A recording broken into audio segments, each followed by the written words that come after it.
Hi everyone, my name is Ursula and welcome to my sewing adventure where we bring ideas to reality. So if you want to see how we created this rich anti boo, keep watching.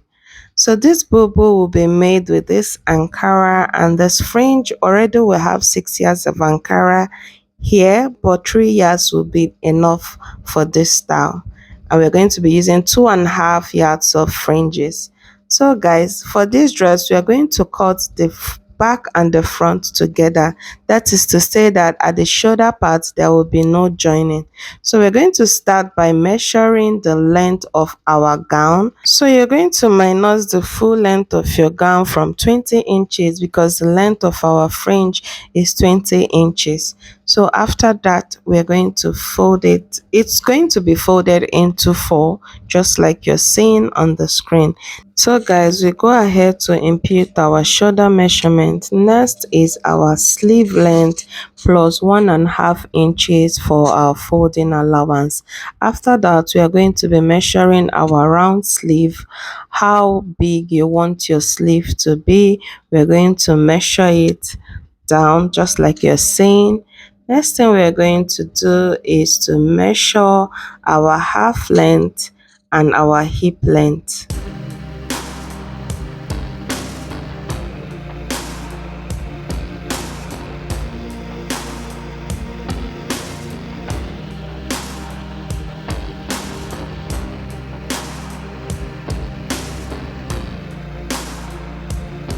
So after that, you go on the body of your dress to measure your chest line, just as you're seeing. So for me, I wanted this boo to be free. So after imputing my chest line, I added 3 inches to the bust, waist and hips. So in case you want your own fitted, you can just do 1 inch sewing 1 inch allowance for ease, sorry. So for me, I did 3 inches because I did not want it to fit on my body. So for these markings, we are doing it at the front part of this fabric because that's where we're going to be sewing. We are not sewing from the back. We are going to run our thread on the front part of this fabric, just as you're seeing. We're going to connect the lines together because once we go to our measurement, we'll just run our thread on the lines that we marked. So we're going to put down the gown measurement, like the one we are using, minus 20 inches plus folding allowance. So next we are going to take whatever we got on our hip measurement and we are going to mark it at the hem of our dress. Then we connect the lines. I hope the lines are obvious because this is the front of the fabric. Was just trying not to have too many chokes on it. So next thing we are going to do is to mark our neckline 3.5 for the width, and for the back neckline I'm going to be using 1 inch. On this area, I'm going to mark both the front and the back neckline, but first I will cut out the back neckline before the front neckline. For the front neckline, the length of the neckline is 8.5 and it's going to be a v-neck. So from there, we're going to use our ruler and roll a straight line just as you're seeing. So I'm going to get my scissors to cut out the areas we won't be using.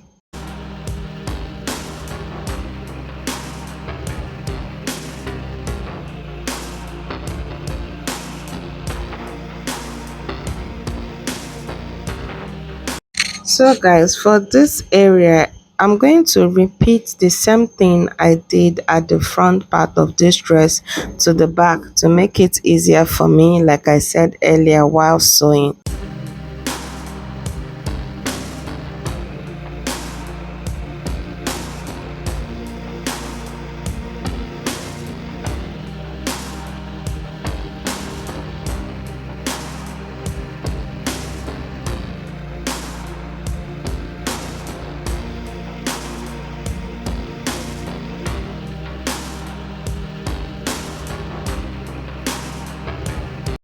So after marking the other side, I'm going to turn it back to where we started from, and I'm going to cut the back and front neckline together, the 1 inch that we took for the back. So just like that.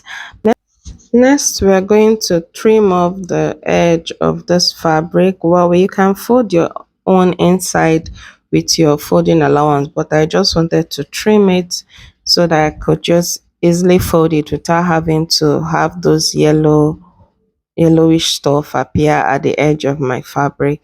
So after cutting it out, we are going to open up this fabric and we're going to cut out our front neckline.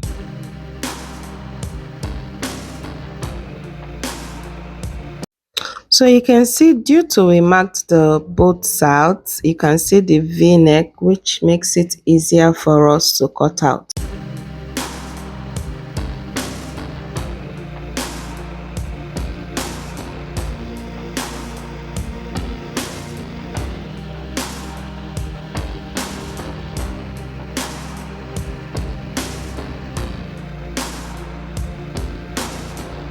Be careful so that you don't cut both the back and this aspect.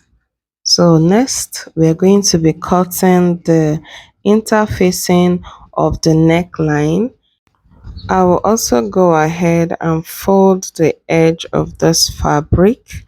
I'm going to fold the hem of the fabric also. So I will show you what my interfacing looks like before going to my machine. So guys, this is what my interfacing looks like. You can use bias to pipe your neckline. So after running my thread, I'm going to use my scissors to cut the edges so that it can turn over smoothly. So this is what it looks like after sewing. Like, the places were marked, I ran a thread there and I folded the edges of this dress. You can see what the neckline looks like. The reason why I like to pipe it this way when it comes to v-neck, so that your v-neck can be obvious. Sometimes when you use your bias, it's going to affect that sharp area on the v-neck, so I prefer to turn it over like that. So next thing is to get our fringe, and we are going to run it on the dress. Some people like to put their own under. Well, it depends on the dress, but for this particular one, we'll be running it on top, just like you're seeing, to add more colors to the fabric. Please note, when attaching this fringe, make sure you run your thread twice at the beginning of the fringe and at the middle side, just like the places I'm pointing, to hold it firm on the dress. For the neckline, make sure to use a hemming gum to make it more flat.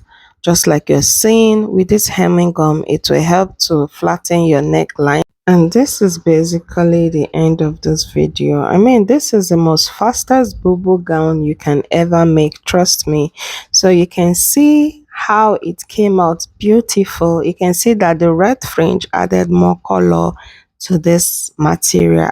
Guys, I hope you enjoyed watching this video. Please don't forget to subscribe to my channel, give this video a thumbs up, and I will see you all in my next video. Thank you for watching. Bye guys.